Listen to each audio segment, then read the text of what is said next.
বাংলাদেশিদের হাতে ফের আক্রান্ত গিয়েছে। হ্যাঁ, ওরা একটু চুলকাচ্ছে, ওরা চাইছে আমরা শক্তি দেখাই।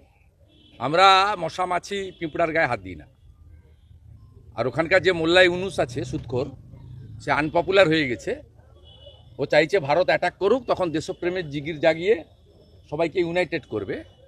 যা বলার পৃথিবীর সর্বশক্তিমান আমেরিকা আরেক সর্বশক্তিমান দেশ ভারতবর্ষের প্রধানমন্ত্রীকে বসে বলেছে যে বাংলাদেশটা তার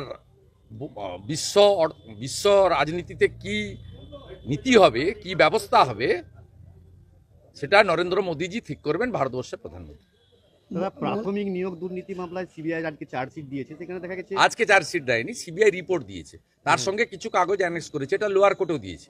আপনাদের এটা পুরনো খবর, এবং এতে বহু লোকের সুপারিশপত্র, পার্থ চ্যাটার্জির অফিসে যাদের সুপারিশপত্র, আপনাকে দুটো জিনিস আমি এক্ষেত্রে বলি, এটা নতুন নয়, এটা 2-2.5 বছর আগের পচা জিনিস আপনার বেরিয়েছে। যাদের সিবিআই ডেকে জিজ্ঞাসাবাদ করা দরকার, মানে যাদের সুপারিশে বেআইনি নিয়োগ হয়েছে, তাদের মধ্যে কোনো বিজেপির লোক নেই। আপনারা যাদের নাম বলছেন তারা তখন এমপি এমএলএ থাকতে পারেন শাসক দলের, সেই সুবাদে লিখেছিল, তারা তখন বিজেপি করতো না, 1 নম্বর। দ্বিতীয় নম্বর হচ্ছে, তাদের সুপারিশে যদি কোনো অবৈধ নিয়োগ হয়ে থাকে বা তাদের আত্মীয়দের নিয়োগ হয়ে থাকে, তাদেরকে ডেকে জেরা করতো, সে জেরার কাজটাও হয়নি। এটা 2 বছর আগেই লোয়ার কোর্টে সিবিআই দিয়েছিল। এটা পার্থ চ্যাটার্জির দপ্তর থেকে যে রেকমেন্ডেশন লেটারগুলো মানিক ভট্টাচার্যের দপ্তরে গেছিল, তার একটা কপি শুধু, এটার সঙ্গে কিছু নেই। এবং যারা আজকে বিজেপির 2-3 জনের নাম আপনারা যারা এসেছে, তার মধ্যে আমাদের এখানকার এক্স এমপিও আছেন, তাতে তাদের সুপারিশে একজনেরও নিয়োগ হয়নি বা তাদেরকে ডেকে সিবিআইকে জিজ্ঞাসাবাদ করার প্রয়োজনও মনে করেনি। শুধু আমাদের সঙ্গে যারা আছেন 2-1 জন, তারা নয়, ওদের সঙ্গেও এমন কিছু লোক আছে যাদের সুপারিশে কাজ হয়নি, তাদেরকেও সিবিআই ডাকেনি। সিবিআই ইনভেস্টিগেশনে তার মূল চার্জশিটে বলে দিয়েছে কিভাবে কার কার সুপারিশে সাদা খাতায় অবৈধ নিয়োগ হয়েছে। অতএব অবৈধ নিয়োগ যাদের হয়েছে, অর্থের বিনিময়ে যাদের নিয়োগ হয়েছে, ফাঁকা খাতা দিয়ে যাদের নিয়োগ হয়েছে, তাদের বিরুদ্ধে ব্যবস্থা নিক, এবং যদি কোনো নেতা মন্ত্রী আধিকারিকের আত্মীয় চাকরি পেয়ে থাকে, তার সুপারিশে তার বিরুদ্ধেও ব্যবস্থা নিক, সেটা আমরা চাই। কিন্তু সাথে সাথে এটাও চাই, যোগ্য যারা, এই অযোগ্যদেরকে ব্যবস্থা নিতে গিয়ে যোগ্যরা যেন ক্ষতিগ্রস্ত না হয়। যেমন 26,000 যে এসএসসির চাকরি, তাতে 19,000-এরও বেশি যোগ্য আছে, 5,890 জন অযোগ্য। আমরা অযোগ্যদের চাকরি যাক, এটা একদম চাই। 19,000 সামথিং যারা যোগ্য, তাদের চাকরি যাতে না যায়, এটাও আমরা চাই, খুব ক্লিয়ার। এবং রাজ্য সরকার অবৈধ লোকেদের বাঁচানোর জন্যই যোগ্য অযোগ্য বাছাই করার তালিকা সুপ্রিম কোর্টে দেয়নি। তাই এটা মধ্য দিয়ে এমন কিছু বিষয় নয়, এটা কমপ্লিটলি যা মেটেরিয়াল তারা সিজার লিস্টে পেয়েছিল তার অ্যানেক্সচার, নাথিং এলস। সিবিআই এটা 3 বছরের বেশি ইনভেস্টিগেশন করছে। ইনভেস্টিগেশনে যদি কোনো ফাউল প্লে হয়ে থাকে, তাদেরকে ডেকে জিজ্ঞাসাবাদ করেছে, সেই যে দলেরই হোক, যে মতেরই হোক, যে পদেরই হোক। এমনকি আইএস মনীষ জৈনকে ডেকেও জিজ্ঞাসাবাদ সিবিআই এক্ষেত্রে করেছে। অতএব এটা নিয়ে কোনো গোপনীয়তার বিষয় নয়, একদম ট্রান্সপারেন্ট, স্বচ্ছ বিষয়।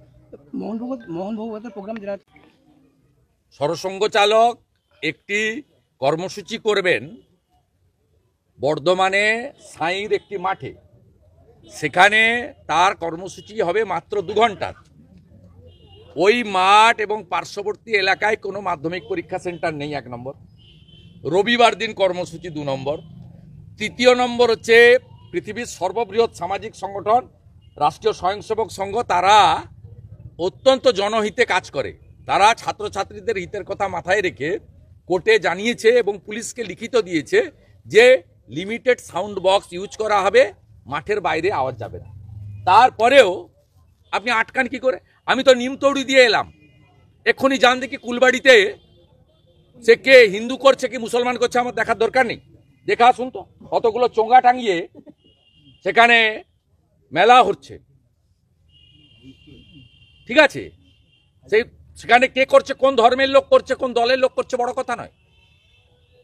সেখানে নিমতৌড়ি থেকে এসপির বাসা এবং পুলিশ লাইন 200 মিটারের মধ্যে। রাষ্ট্রীয় স্বয়ংসেবক সংঘের নাম শুনলে তৃণমূলের লোকেদের চুল খাড়া হয়ে যায়। রাষ্ট্রীয় স্বয়ংসেবক সংঘ ভারতীয় সংস্কৃতি আর সনাতন সংস্কৃতিকে রক্ষা করার জন্য কাজ করে এবং ভারতবর্ষে তখন প্রধানমন্ত্রী জওহরলাল নেহরু ছিলেন। চীন ভারত যুদ্ধের পরে চীন যুদ্ধে এত ভালো ভলেন্টিয়ারের কাজ করেছে আরএসএস এর সঙ্গের লোকেরা। 26শে জানুয়ারি প্রজাতন্ত্র দিবসে প্যারেডে অংশগ্রহণ করেছিল সংঘ। মমতা ব্যানার্জি জানে না বলে এসব করছে, ইতিহাস পড়তে হবে। বীর সাভারকারকে আন্দামানের জেলে রাখা হয়েছিল দেশপ্রেমী বলে। অতএব মমতা বন্দ্যোপাধ্যায় ভীত আতঙ্কিত যে পশ্চিমবঙ্গে শিক্ষাক্ষেত্রে হোক, স্বাস্থ্যক্ষেত্রে হোক, সামাজিক আন্দোলনে হোক, লাভ জিহাদের বিরোধিতা করার হোক, জমি জিহাদের বিরোধিতা করা জন্য হোক, সংঘের যে ব্যাপ্তি বৃদ্ধি পাচ্ছে এবং প্রচুর মানুষ সংঘ এবং সংঘের আয়ামগুলিতে যুক্ত হচ্ছেন, এই আতঙ্ক থেকে পুলিশকে দিয়ে রাজ্যের পুলিশ মন্ত্রী সরসংঘ চালকের সভাতে বাধা সৃষ্টি করেছিলেন। জাস্টিস অমৃতা সিনহা মহোদয়া তিনি সরকার এবং পুলিশের অনেক অন্যায়ের বিরুদ্ধে বারে বারে তার আইনি পথে মানে তার সিদ্ধান্ত আমরা দেখেছি। আজকেও আরেকবার পুলিশ মন্ত্রী তথা রাজ্য পুলিশ হাইকোর্টের একটা থাপ্পড় নয় 2টো থাপ্পড় দিল।